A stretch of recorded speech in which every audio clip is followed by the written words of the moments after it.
नशा मुक्ति को समर्थन देने वाले राजकीय दलों ने भी समाज के बारे में चिंता करनी चाहिए। इस तरह के आरोप लगाने वाले को अपने गिरेबान में झांकना चाहिए। माजी गृह मंत्री ये खुद कितने दिनों से फरार है। महानगर पालिका ने जिंदगी में ये पहला फ्लाईओवर बनाया और इतना खराब बनाया है।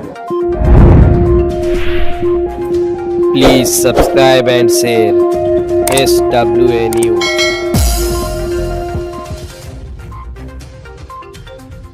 मनोज जी कोटक किसान मुंबई के खासदार वार्ड क्रमांक 135 साई कृपा सेवा मंडल पहुंचे। बप्पा का आशीर्वाद लेते हुए महाप्रसाद का लाभ उठाया। कहा साई कृपा सेवा मंडल 40 साल पुराना मंडल है। मनोज कोटक ने कहा, मैं समझता हूं बप्पा के आशीर्वाद से कोरोना खत्म हो जाएगा। हम बप्पा से ऐसी अपेक्षा करते हैं। Bureau report SWA news.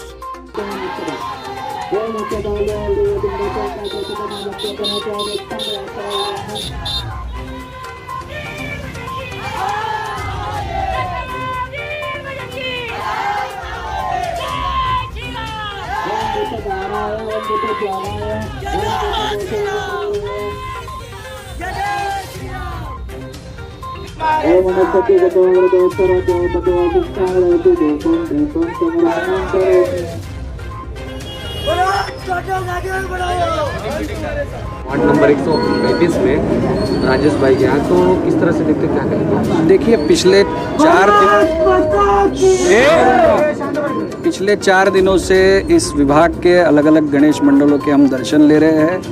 आज राजेश भाई के यहाँ दर्शन लेने आए हैं। ये बहुत साल पुराना मंडल है और तकरीबन 40 साल के ऊपर इस मंडल को हुआ है। और जिस तरह के काम ये एरिया के लोगों के लिए करते हैं, समाज के किसी भी वर्ग को जब भी ज़रूरत पड़ती है ये पूरा मंडल खड़ा रहता है और समाज के लोगों के अच्छे तरीके से सेवा करते हैं। और इनके जागरूक गणपति बाप्पा से हम आज ये प्रार्थना करने आए कि हमारे मुंबई शहर को कोरोना से मुक्ति दिलाने के लिए जिस तरह से काम हो रहा है, तो निश्चित गणपति बाप्पा हमारी प्रार्थना को सुनेंगे और इस इलाके के लोगों को सुरक्षित रखने का काम करेंगे।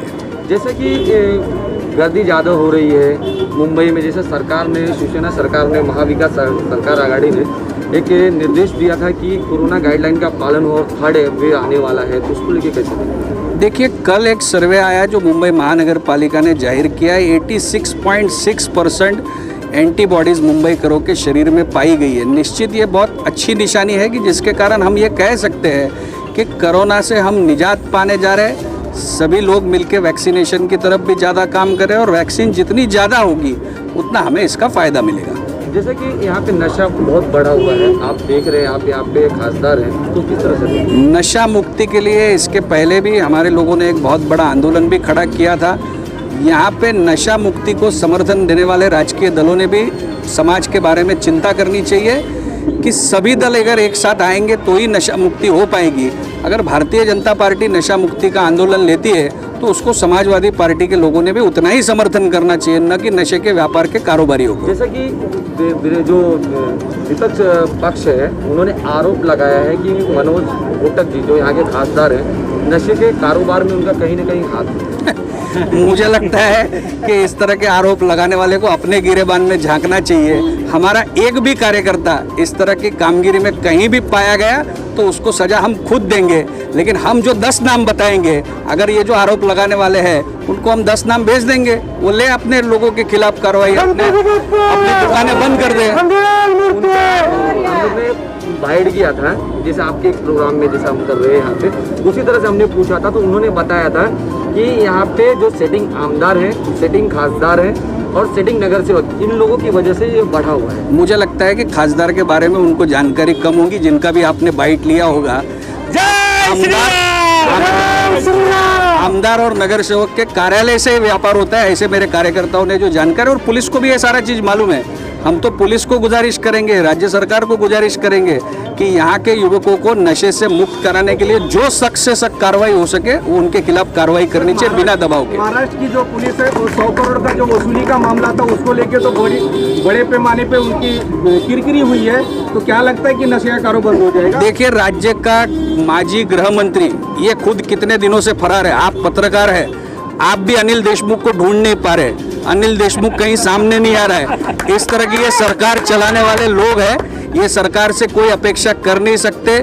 जिस सरकार का मुखिया, गृह मंत्री, जिसका पुलिस महकमे के ऊपर दबाव होना चाहिए, वो खुद ही भागते फिर रहा है, तो इस सरकार के बाकी लोगों से क्या अपेक्षा और करेंगे? एक सवाल और, जो एसएमएस को लेके यहाँ पर बड़े पैमाने पर जो प्रदूषण फैला रहा आज कई सालों से, आप सांसद है सर, आपको भी 1 से 1.5 साल का कुछ वक्त गुजर गया है, लेकिन इसके ऊपर अभी भी कोई भी आपका एक्शन नहीं हुआ है। निश्चित पर्यावरण मंत्री ने हमें आश्वस्त किया था कि इस एसएमएस कंपनी को तलोजा के पास कोई पर्यायी जगह दी जाएगी।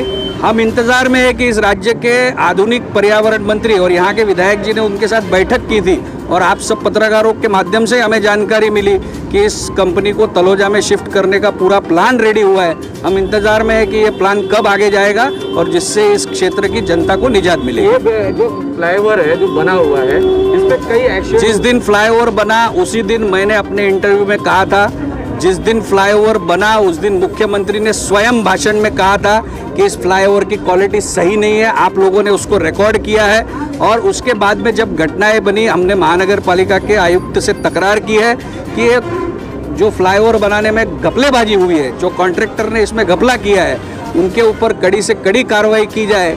महानगर पालिका ने जिंदगी में ये पहला फ्लाईओवर बनाया और इतना खराब बनाया है। सर, ये मंडाला को नहीं लगता कि सरकारी सुविधा, मुझे लगता है कि मंडाला को पूरी सरकारी सुविधा मिलनी चाहिए। यहाँ के नगर सेवक और विधायकों ने बुनियादी सुविधा के लिए काम करना चाहिए। एज ए खासदार हमने एक बहुत बड़ा शौचालय इस क्षेत्र में बनाया, आप जाके उसका मुआयना कर सकते हैं।